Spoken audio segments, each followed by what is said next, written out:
PTI हुकूमत के chairman FBR Shabbar Zaidi ने नया पिंडोरा बॉक्स खोल दिया, जिसमें उन्होंने कहा कि अगर तहरीक इंसाफ की हुकूमत चलती रहती तो मुद्दत ख़त्म होने तक मुल्क मुआशी तौर पर तबाह हो जाता।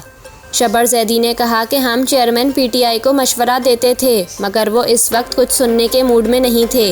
नून लीग के अरकान के टैक्स की फ़ाइलें मांगी जाती थीं। उन्होंने कहा कि शाह महमूद कुरैशी की क़यादत में 40 अरकान असम्बली आए। नसरुल्लाह दरवेश ने कहा कि तुम अभी बच्चे हो, ये तुम्हारे बस का काम नहीं। शब्बर ज़ैदी ने मज़ीद कहा कि तंबाकू माफिया को टैक्स नेट में लाने की कोशिश की। खैबर पख्तूनख्वा से अरकान असम्बली ने कहा, आप हमारे इलाके में नहीं आ सकते। कबायली इलाकों में स्टील री रोलिंग मिल्स पर हाथ डाला तो फाटा के 20 सेनेटर्स चेयरमैन पीटीआई के पास आकर बैठ गए कि शब्बर ज़ैदी को रोकें।